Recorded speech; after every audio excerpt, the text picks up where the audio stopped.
Well, I'm taking a break from sculpting to check out some of the new Pathfinder Battles miniatures, Legendary Adventures. I'm going to be unboxing 4 boxes today, and frankly, it's more of the same. This line hasn't really improved.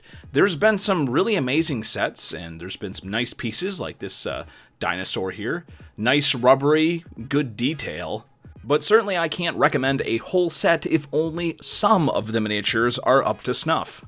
This dwarf has an okay sculpt and a lovely bit of translucent material, but unfortunately the paint job leaves much to be desired. And let me be perfectly clear, I'm not expecting more out of the factory paint job, it's just the color choices themselves are strange. Like, this dwarf has little accoutrements that are almost the same color as her skin, and thus, it all looks like a muddied mess if they would have just chosen, this is a dead simple fix, just make the stuff on her clothing a much different color than her skin. A different color palette, then this problem wouldn't exist at all. So I'm flabbergasted that we're still seeing issues like this happen for miniatures that are at pretty much a premium price. And sadly, as this miniature proves, that's not the worst of it. Man, what a terrible sculpt and a terrible paint job to go around with it. And we have a nice dwarf miniature. The paint job on here isn't that great, but you know what? It kind of works, and it's going to look nice from about 3 feet away. So this one's okay.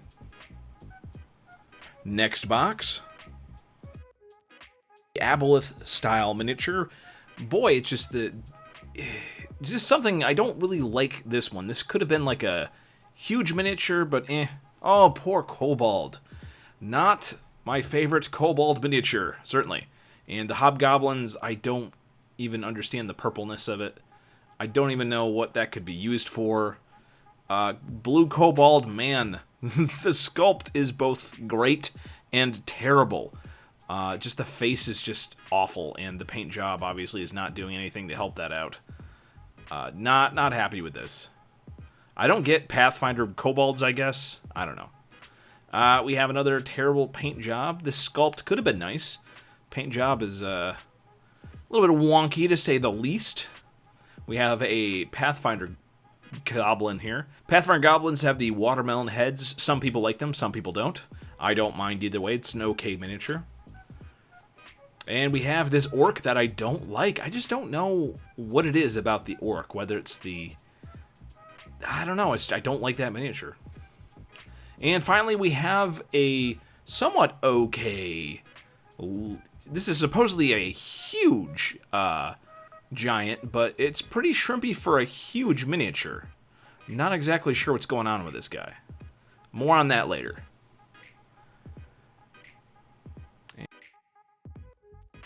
We got ourselves another kind of wonky kobold.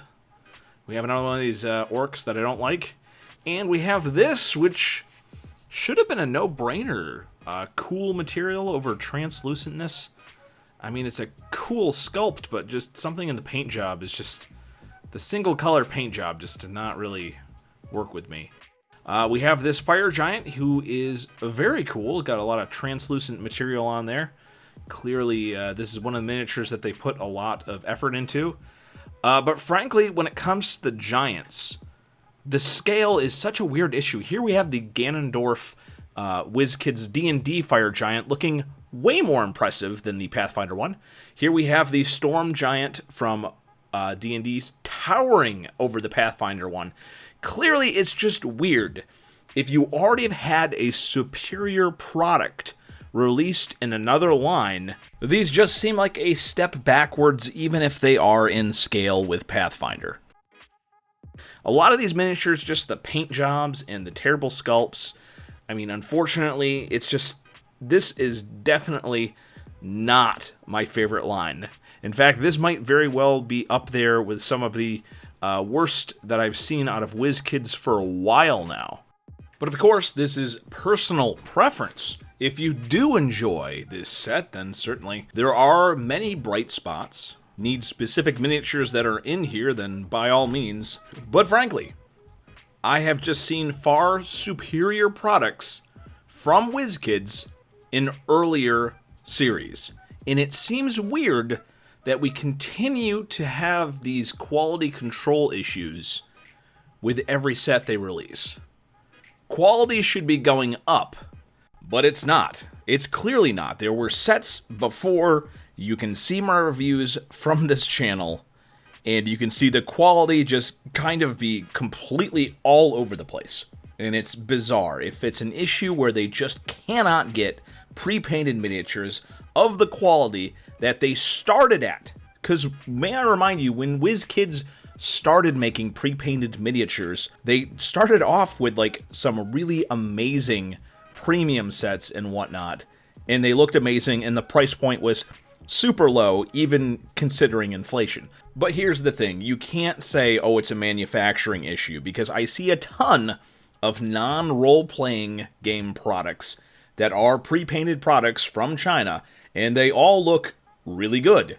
So it's weird that I see products from other hobbies where the pre-painted stuff looks amazing, and yet all the pre-painted stuff for the board game stuff for D&D, Pathfinder, and role-playing games, that's weirdly looks terrible. That just seems bizarre to me, and I don't think you can use that as an excuse. WizKids has put out high-quality products before, and as consumers, we should expect the same level of quality in the products that we're buying in 2019. Hopefully we'll see some better stuff in the future. Please let me know what you thought in the comments below.